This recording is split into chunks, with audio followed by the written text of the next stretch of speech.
Video பார்த்துட்டு இருக்கிற எல்லாருக்கும் ஒரு பெரிய ஹாய். இன்னைக்கு ஒரு சூப்பரான ரெசிபி பார்க்க போகிறோம். மிக்ஸி ஜார் வச்சுருக்கேன். அதில் ஒரு 2 ஸ்பூன் மிளகு போட்டுக்கிறேன்.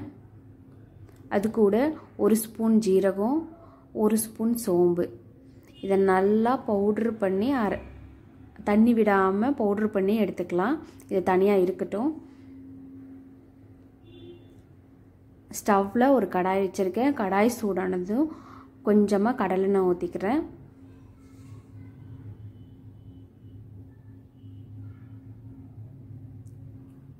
எண்ணெய் நல்லா சூடானதும் ஒரு பெரிய வெங்காயம் கட் பண்ணி வச்சுருக்கேன் சின்ன சின்னதாக, அதையும் போட்டுக்கிறேன்.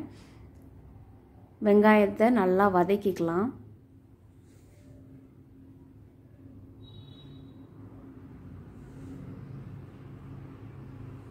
அது கூட கொஞ்சம் கருவேப்பிலையும் போட்டுக்கிறேன். வெங்காயம் கருவேப்பிலை எல்லாத்தையும் நல்லா மிக்ஸ் பண்ணி விட்டுக்கிறேன்.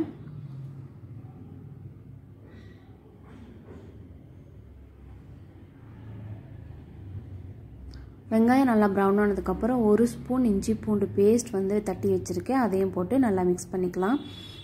இந்த இஞ்சி பூண்டு பேஸ்ட்டோட பச்சை வாசம் நல்லா போகணும். இஞ்சி பூண்டு பேஸ்ட் நல்லா வெங்காயம் ப்ரௌன் ஆனதுக்கப்புறம் போட்டுக்கோங்க.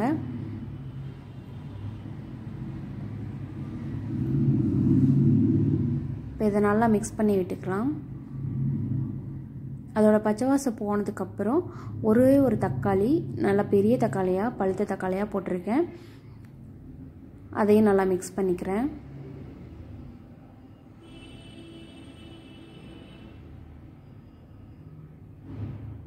தக்காளி கொஞ்சம் நல்லா வதங்கட்டும்.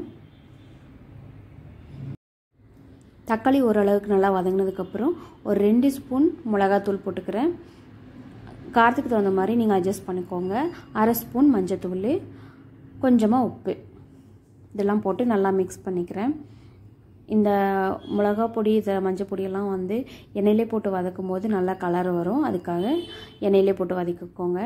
இப்போ அந்த பொடியெல்லாம் தீயாமல் இருக்கணுன்றதுக்காக கொஞ்சமாக தண்ணி ஊற்றி அதை மிக்ஸ் பண்ணிக்கிறேன்.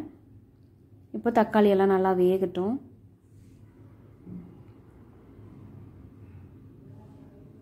நல்லா மிக்ஸ் பண்ணி விட்டுட்டு கொஞ்சமாக பச்சை பட்டாணி வச்சுருக்கேன். அதையும் போட்டுக்கிறேன். இது ஆப்ஷனல் தான், வேண்டான்னா ஸ்கிப் பண்ணிக்கோங்க.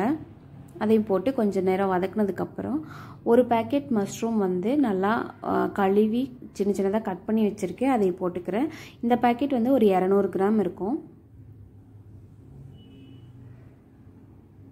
காளானை போட்டு நல்லா வதக்கிக்கலாம்.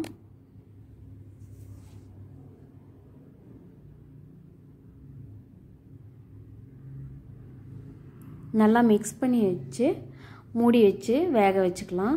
இது தண்ணியெல்லாம் எதுவும் ஊற்ற தேவையில்ல. இந்த காளானில் இருக்கிற தண்ணியே போதும். அதுலேயே நல்லா வெந்துடும். அப்படி ஒரு வேளை பத்தலை அப்படின்னா கொஞ்சமாக தண்ணி ஊற்றி வேக வச்சுக்கோங்க. ஆனால் அப்பப்போ அந்த மூடியை ஓப்பன் பண்ணி மிக்ஸ் பண்ணி விட்டுக்கோங்க, இல்லைன்னா அடி பிடிச்சிரும். இப்போ பாருங்கள், நான் மூடியை ஓப்பன் பண்ணி மிக்ஸ் பண்ணி விட்டுட்ருக்கேன். இது நல்லா வேகட்டும். மூடி வச்சு வேக வச்சுக்கலாம். இப்போ ஒரு 10 நிமிஷம் இருக்கும். ஓப்பன் பண்ணி பார்க்கலாம்.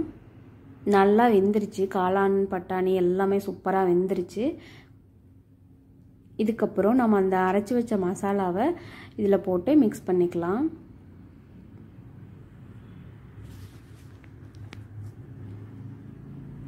பாருங்கள், காளான்லாம் நல்லா வெந்துருச்சு. இந்த அளவுக்கு வெந்தால் போதும்.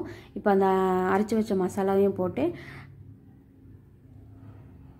ஒரு 2 நிமிஷம் வேக வச்சோம் அப்படின்னா நல்லா வெந்துடும். அந்த மசாலாவோட பச்சை வாசம்லாம் போயிடும்.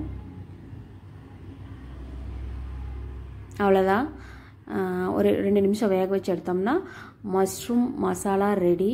இது அப்படியே மட்டன் டேஸ்ட்டில் சூப்பராக இருக்கும். ட்ரை பண்ணி பாருங்கள். ஒரு நான்வெஜ்ஜுக்கு ஒரு ரீப்ளேஸ் பண்ணலாம். அந்த மாதிரி ஒரு சூப்பரான ரெசிபி. ட்ரை பண்ணி பார்த்துட்டு எப்படி இருந்ததுன்னு கமெண்ட்டில் சொல்லுங்கள். என்னோடய ரெசிபிஸ் எல்லாம் பிடிச்சிருந்தால் லைக் பண்ணுங்கள், ஷேர் பண்ணுங்கள், கமெண்ட் பண்ணுங்கள்.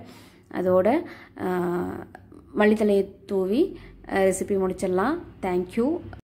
வீடியோவை ஸ்கிப் பண்ணாமல் கடைசி வரைக்கும் பார்த்ததுக்கு ரொம்ப ரொம்ப தேங்க்ஸ். தேங்க்யூ.